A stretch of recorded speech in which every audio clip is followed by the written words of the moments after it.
Scholars and theologians advise pastors not to try and explain the resurrection on Easter. And I get why they say this. They're warning against the trap of diminishing the meaning of the crucifixion and resurrection to something that requires verifiable proof. Explaining the meanings of Christ's resurrection wrecks, or certainly has the capacity to wreck, the greatest story ever told. They're reminding us that the story the Gospels tell hold meaning beyond what science can prove. And I believe that's true. For me, the stories the sacred scriptures communicate do not need to be historically accurate or scientifically proven to be truthful.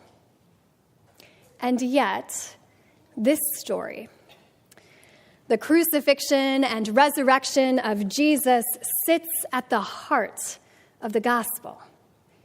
It is the story around which the Christian framework revolves. And so the cross and the empty tomb, it's not a narrative that I can put on the back burner. It's not something I can feel satisfied wrestling with. I'm just not that much of a mystic yet. I need some kind of framework through which the cross and the empty tomb make sense. So risking that you might need that kind of framework too, risking that I might not be alone in having a whole lifetime of bad Easter theology to unpack, this morning I wonder if the most helpful Easter sermon is of the reframing variety. And here's the one-sentence summary. Jesus did not die for the sins of the world. He was killed because of the sins of the world. This hallelujah was a broken one. The holiness of the resurrection comes through the story of how the world crucified the victim, and how this time grace didn't play by those rules. The Easter theology I grew up with, and maybe you too, has taught me that Jesus was a substitutionary atonement. Familiar language to anyone in the pews this morning? That because of my sin and your sin and cosmic and collective sin, God sent Jesus as a sacrifice. His death at the hands of Rome was the ultimate sacrificial atonement. And this theology, of course, is problematic. It prompted questions in my mind, even as a child, about who and what God was. How a deity referred to so consistently as loving could have created a child for the purpose of sacrificing him. So God, as punishing violent parent, did not sit well with me, or many of you, I'm sure. Last Sunday, on Palm Sunday, I left you with the idea that Jesus' death at the hands of Rome was a demonstration that empire is so afraid of hope, it will catch and kill anyone who stirs it. In this case, finishing what Herod began in the unjust match between an infant and a king 33 years before. It is a story that has taken place before and since. Prophets executed at the hands of the state, prophets executed as a consequence of their actions, but never their purpose. Did you notice the irony of North Korea's parade last week? A nod to the military spectacle of Rome's march into Holy Week at the beginning of the Passover feast in Jerusalem. The BBC reported that the ground was shaking. The very words used to describe Jerusalem in Matthew's gospel as Rome entered from the west and Jesus counter-processed from the east. Easter arrives at an uncanny moment this year.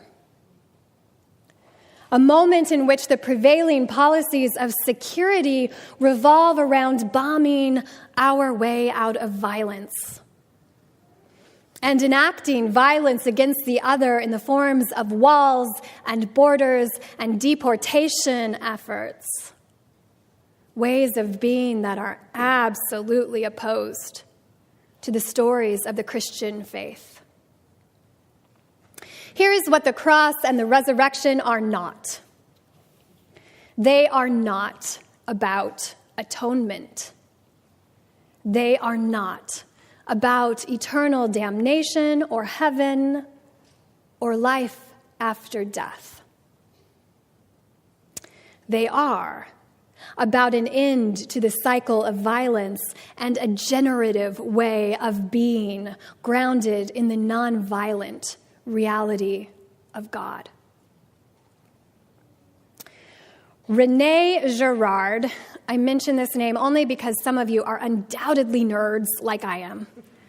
And you're going to want to go and figure out more about what I'm saying. So René Girard, a French historian, literary critic, and philosopher whose work explored the idea of the scapegoat mechanism in human culture and religion. He died recently in 2015, and his writing about how the Christian scriptures denounce the scapegoat mechanism are a definitive framework for recognizing the centrality of the crucifixion and resurrection to the Christian story as distinctive, in a way you may not have considered before. Girard begins by explaining the role of violence in human culture using imitation, mimicry, as a starting point. And he was a theorist of theological anthropology, positing that humans learn everything through imitation, absolutely everything, including what we desire. And if you've ever had children, you've seen this theory in action, right? Toddlers become the bitterest of rivals over control of the Cheerio. It doesn't make any sense. And teenagers, I say this only because I remember wanting whatever my friends had, maybe just because they had it. Even we adults are subject to the pressures of marketing that rely on imitation to create desire. If I obtain that car, or that yogurt, or that deodorant, I will certainly be as blissed out and successful and happy and gorgeous as the people in that commercial. And in fact, this is a story as old as our own origin story in the garden. Do you remember how Eve looked at the tree? She looked at the tree with the arrogant eye, seeing the tree for what it could give her. It was the first time that anyone had looked and seen something other than beauty. God looks at what God creates and sees how lovely and how beautiful it is. But when the story shifts to Eve, Eve looks at the tree and desires it for what it can give her. Sometimes and often, shared desire leads to conflict. And as we compete to possess the object we want, conflict can lead to violence, especially if the object cannot be shared, or if, more likely, we refuse to share it with our rivals. When violence is at the point of threatening the existence of a community, communal violence is used to control conflict and to create unity by projection onto a scapegoat. Usually, the scapegoat is a marginalized, isolated individual or a population with few defenders. And the successful use of a scapegoat depends upon the majority community's belief that that thing over there is indeed the cause of their troubles. That thing becomes the enemy. And crowdthink for the majority population becomes very, very powerful. It's one of the reasons why Jesus' closest friends become a part of the scapegoating crowd, denying him blatantly, betraying him, or tacitly succumbing to the collective pressure of abandonment until Jesus is alone at the cross. Once the enemy is destroyed or expelled or crucified, calm is restored. But it's temporary, since the scapegoat was not really the cause or the cure. And throughout history, human communities have always found another scapegoat in this cyclical process. And you've heard that rhetoric, haven't you? Isn't someone else always the problem? Aren't other ethnic groups and countries and socioeconomic classes, genders, or non-conforming persons the ones causing the trouble? If we just keep the Muslims out, aren't we going to be safe from terrorism? Wasn't it the same during the colonization and genocide of indigenous people in America? Wasn't it the same with Jews and minorities and otherly abled persons during the Holocaust? Isn't it the same in the ongoing extinction of the Syrian people? In fact, isn't this the story of a prophet and Rome? It was Jesus who was causing the trouble, stirring up the people against empire, reminding them of their old stories, their narratives of deliverance. The execution of Jesus was nothing new. Culture had put its scapegoats to death before and would again. What is different in this story is the revelation of the innocence of the scapegoat. If the story can be told from the perspective of the victim, if the victim's point of view is privileged, the mechanism is ineffective. It doesn't work. Because for scapegoating to work, for a culture to put hope to death, the victim must never be recognized as innocent. But the Bible, the Judeo-Christian tradition, tells the story of the victim over and over and over again. And it is unique in its defense of the victim. In no other world religion, and this is not to say that Christianity is superior or better or the single way, but in no other world religion does God become incarnate in the victim.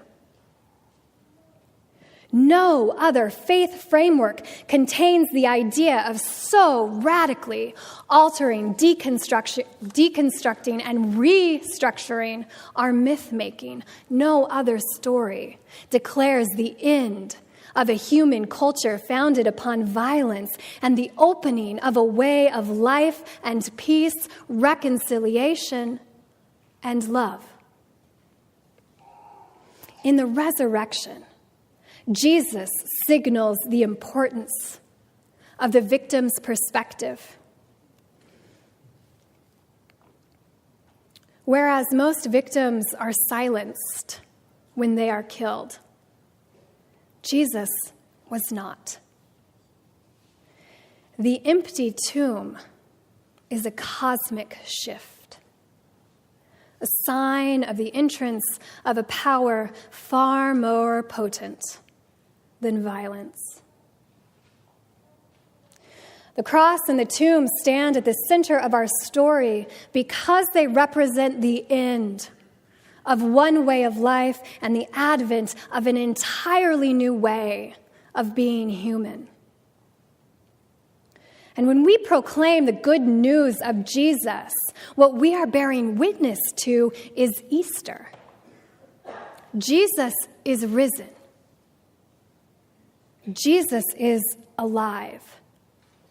The victim has not been silenced, not this time. And love has been released from the grave. The myth of the scapegoat has been shattered. The people of God are called to never again participate in the mechanism of violence. This is the distinctiveness of the Easter story. That at the heart of the good news, at the heart of Christianity, is the antidote to a world that operates around violence. The gospel is many things. It is personal, healing, compelling. It is a spiritual story. But it is also political. It is the story of a revolution that seeks life, not death. In the era of nuclear weapons, the disintegration of the liberal democracy, national policy that seeks division rather than unity, the scapegoating of any number of individuals and groups, the words of Dr. Martin Luther King Jr. seem especially prophetic. In the modern world, our choice is between nonviolence and non-existence. In each of the four Gospels, the story of the resurrection ends quickly and, frankly, a little abruptly. Someone should have edited those sections. But some theologians say this is because the story is unfinished. Living in the light of Easter is an invitation to a new way of life, but the choice is up to us. It is entirely dependent upon our own agency to complete this story by changing our lives, by changing what we support, by changing how we are in the world, by living into the possibility of a world where sometimes things don't go, after all, from bad to worse. Some years, muscatel faces down frost. Green thrives, the crops don't fail.